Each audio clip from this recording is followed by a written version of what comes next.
안녕하세요. 빅마켓 Think Simple입니다. 오늘은 삼성전자에 대해서 이야기해보고자 합니다.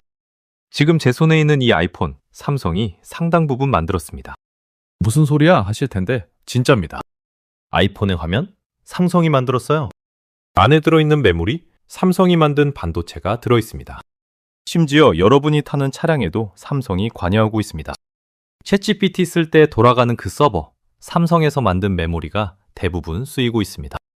그런데 대부분 사람들이 삼성을 냉장고, TV, 핸드폰 만드는 가전회사라고 생각하고 있습니다. 이 회사가 어떻게 돈 벌고 시장이 뭘 기대하는지 제대로 아는 사람은 거의 없습니다. 한국 시가총액 1위 기업, 25년 한 해 동안 주가가 100% 상승한 기업. 삼성이 앞으로 더 성장할 수 있을까요?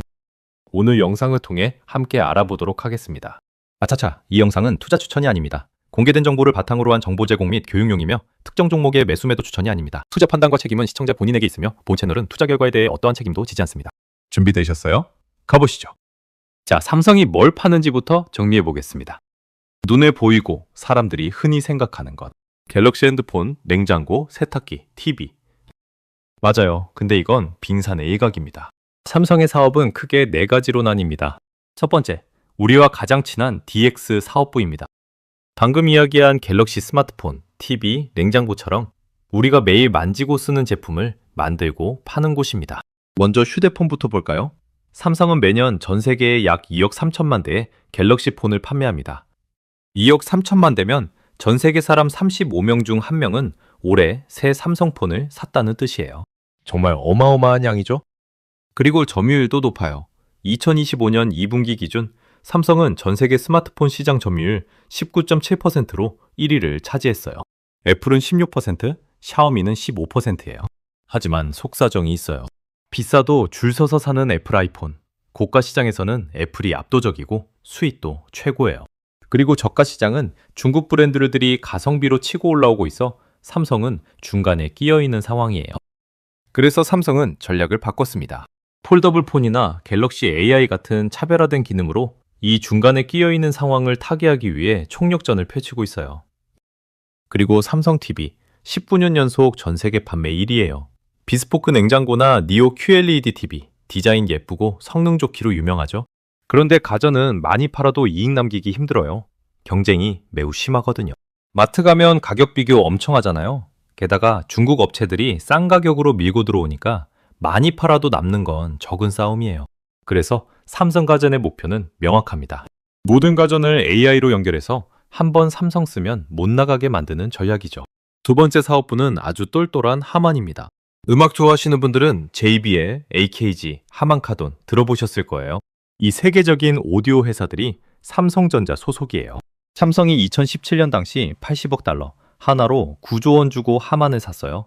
이유는 자동차 때문이에요.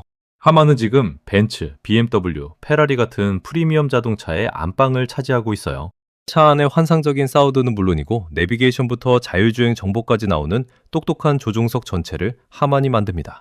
삼성의 전략은 이거예요. 스마트폰 갤럭시, 스마트홈 가전, 스마트카, 하만을 모두 연결하는 것. 차에서 갤럭시로 집 에어컨 켜고 집에서 차 상태 확인하고 모든 게 연결되는 거죠. 그런데 여기서 끝이 아닙니다.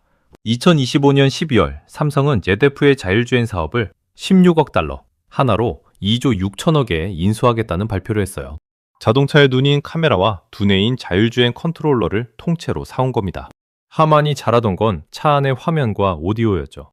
여기에 ZF의 자율주행 기술이 붙으면서 보는 것, 생각하는 것을 한 번에 공급하는 회사로 레벨업 됐어요. 그리고 이 두뇌에는 앞으로 삼성 반도체가 들어갈 가능성이 큽니다. 갤럭시, 가전, 자동차로 이어지는 삼성 생태계의 핵심 퍼즐인 거죠. 세 번째는 눈이 아주 예쁜 디스플레이 사업부입니다. 재미있는 사실 하나 알려드릴게요. 삼성의 최대 라이벌 애플 아이폰, 그 화려한 화면, 상당수가 사실 삼성이 만든 거예요. 아니, 경쟁자한테 왜 물건을 팔아 싶으시죠? 삼성이 OLED 화면을 가장 얇고 선명하게 불량 없이 대량으로 찍어낼 수 있는 압도적 1등이거든요. 애플도 삼성거 안 쓰면 폰 못 만든다는 소리가 나올 정도니까요. 그리고 요즘은 스마트폰뿐만 아니라 자동차 계기판, 노트북 화면까지 삼성 OLED가 점령하고 있어요. 여기서 멈추지 않고 더 발전하고 있죠. 세계 최초로 화면을 종이처럼 접고 돌돌 말 수 있게 만들었어요. 갤럭시 폴드나 플립 써보신 분들은 이미 경험하셨을 겁니다. 그 신기한 화면이 다 여기서 나온 겁니다. 앞으로는 어떻게 될까요? 자동차 유리창 전체가 화면이 되고 옷소매에도 화면이 붙는 시대가 올 거예요. 그 마법 같은 일을 가능하게 하는 곳이 바로 여기죠. 중국 업체들이 가전이나 LCD는 가격으로 따라왔지만 이 OLED 기술만큼은 아직도 삼성이 넘사벽 1위예요. 이게 바로 비싼 값을 받을 수 있는 기술 장벽인 거죠. 자, 마지막 네 번째, 삼성전자의 진짜 핵심, DS 사업부, 바로 반도체입니다. 반도체는 전자기기의 뇌라고 생각하시면 됩니다. 우리가 스마트폰으로 유튜브 보고 사진 찍고 게임할 때 이 모든 게 가능한 건 다 반도체 덕분이거든요. 그런데 반도체에도 종류가 있습니다.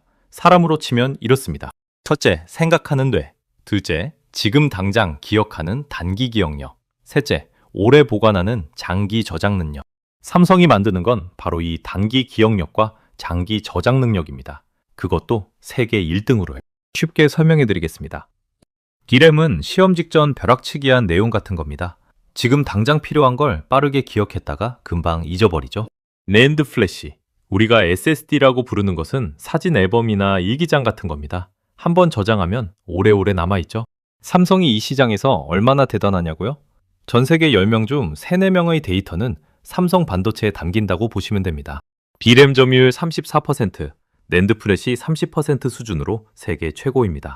일반 PC, 서버뿐 아니라 애플 아이폰, 구글 TPU 이런 곳에 삼성 메모리가 들어가고 있습니다. 엔비디아와도 이야기 중이고요. 그러니까 삼성은 전 세계 스마트폰, PC, AI 서버 안에 다 들어가 있는 회사라고 볼 수 있습니다. 그런데 여기서 진짜가 나옵니다. AI 열풍 아시죠? AI는 공부량이 어마어마해서 밥을 일반인보다 수만 배 더 많이, 그것도 빨리 먹어야 합니다. 그래서 새로 나온 메모리가 HBM, 쉽게 말해 특급 도시락입니다. 밥그릇을 12층으로 높게 쌓아서 한 번에 입에 털어 넣어주는 기술이죠. 이 도시락은 일반 메모리보다 훨씬 비싼 값에 팔립니다. 현재 SK하이닉스가 가장 앞서 있지만 삼성도 바짝 추격하고 있습니다. 그리고 또 하나, 파운드리라는 게 있습니다. 이건 좀 다른 사업입니다. 쉽게 비유하면 이렇습니다. 누군가 이런 햄버거를 만들고 싶어요 하면 삼성이 좋습니다. 저희 주방에서 만들어드리죠 하는 겁니다. 반도체의 레시피는 고객이 만들고 요리, 즉 생산은 삼성이 대신 해주는 거예요. 이 시장 최강자는 대만의 TSMC입니다. 애플, 엔비디아 같은 회사들이 거의 다 거기서 칩을 만들죠. 삼성은 이 시장에서 세계 2위입니다. 점유율은 약 8에서 9% 정도고 최근 테슬라와 계약을 맺었습니다. 삼성의 강점은 뭐냐? 메모리도 만들고 파운드리도 하고 포장까지 다 할 수 있는 반도체 풀코스 공장이라는 겁니다. 삼성에게 반도체가 왜 이렇게 중요할까요? 삼성의 실질적인 돈을 반도체가 벌어주기 때문입니다.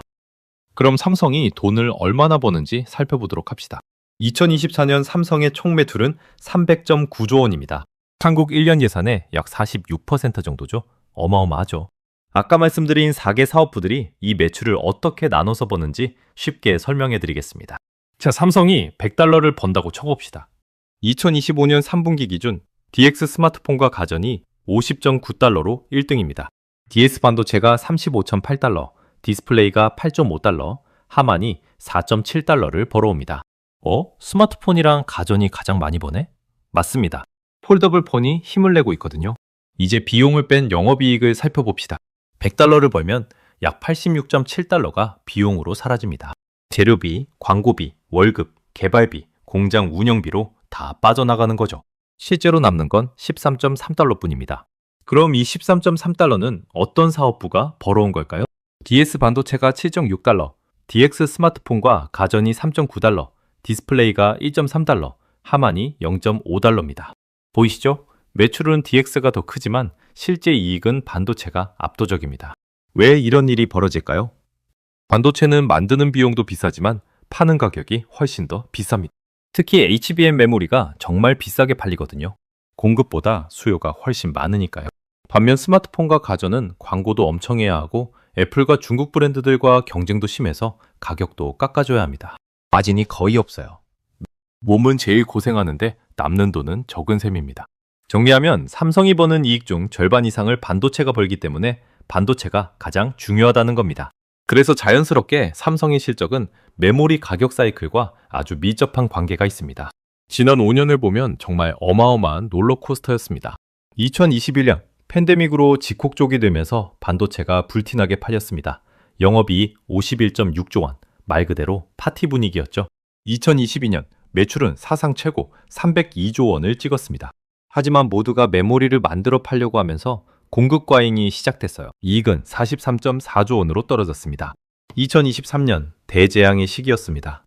메모리 가격이 폭락했어요. 디램 40%, 낸드 50% 내려갔고 영업이익은 6.6조 원까지 추락했습니다. 영업이익률 2.5%, 창사였죠. 2024년 메모리 가격이 회복되고 HBM이라는 새로운 황금알이 나타났습니다. 영업이익 32.7조 원으로 다시 살아났습니다. 2025년 HBM3E 양산 성공으로 고가 판매가 계속되고 있습니다. AI 데이터 센터 투자 급증으로 공급은 부족하고 수요는 폭발하니 부르는 게 값인 시장이 되었습니다. 삼성이 2025년에 다시 웃을 수 있는 이유가 바로 이겁니다. 그런데 HBM 가격이 계속 높게 유지될까요? 시장은 두 가지로 나뉩니다. 낙관론은 AI 수요는 계속 폭증하고 공급 부족도 이어져 HBM 가격은 계속 높을 것이라고 예상합니다. 비관론은 삼성, SK하이닉스, 마이크론이 생산량을 계속 늘리고 있고 2026 하반기에서 2027년쯤이면 공급이 수요를 따라잡을 것 같아 가격이 떨어질 수밖에 없다라고 예상합니다. 그리고 2026년 엔비디아의 신규 GPU가 변수입니다. 엔비디아의 신규 GPU 출시에 맞춰 삼성의 HBM4가 양산되기를 시장이 기대하고 있습니다. 문제는 SK하이닉스와 마이크론도 HBM4에 사활을 걸고 있다는 겁니다. 삼성은 반드시 HBM4를 성공적으로 양산해야 합니다. 만약 HBM4 양산에 문제가 생기거나 HBM 가격이 떨어진다면 또 다른 참사가 올 수 있습니다. 결국 삼성의 미래는 HBM 전쟁에서 얼마나 잘 싸우느냐, 그리고 HBM의 가격이 향후 어떻게 되느냐에 많은 부분 달려 있습니다. 자, 이제 정리해 볼까요? 삼성전자는 단순한 가전회사가 아닙니다. 갤럭시 스마트폰, 냉장고, TV처럼 우리 손에 잡히는 제품도 만들지만 그 핵심은 보이지 않는 곳에 있습니다. 바로 반도체, 그 중에서도 메모리죠. 삼성은 전 세계 사람들이 스마트폰을 들고 데이터를 저장하고 AI를 돌리는 그 모든 순간에 반도체를 통해 함께하고 있는 회사입니다. 그런데 흥미로운 건 이겁니다. 이 반도체에 갤럭시, 가전, 자동차, 디스플레이까지 연결하면서 거대한 삼성 생태계를 만들고 있다는 거죠. 그래서 삼성은 무슨 회사냐고요? 반도체를 핵심으로 우리 삶의 모든 전자기기를 연결하는 생태계 기업입니다. 그리고 삼성은 멈추지 않습니다. HBM4는 이미 엔비디아 테스트에서 업계 최고 평가를 받았습니다. 자체 모바일 GPU를 개발해서 2026년 양산한다는 뉴스도 나오고 있어요. 로봇, 자율주행, 의료기기까지 미래를 향한 투자도 계속되고 있습니다. 하지만 시장은 냉정하고 예측이 어렵습니다. 경쟁은 더 치열해지고 있고 메모리 가격은 언제 또 롤러코스터를 탈지 모릅니다. 과연 삼성이 이 거친 메모리 사이클을 이겨내고 HBM4로 다시 한번 기술의 왕자를 지켜낼 수 있을까요? 삼성은 늘 위기 속에서 더 강해졌던 회사입니다. 하지만 이번 AI 전쟁은 이전과는 차원이 다른 속도로 전개되고 있죠. 이 거대한 거인의 다음 행보, 여러분은 어떻게 보시나요? 오늘도 시청해주셔서 감사합니다. 구독과 좋아요는 저에게 큰 힘이 됩니다. 다음 이야기에서 또 만나요. 빅마켓 Think Simple 이었습니다.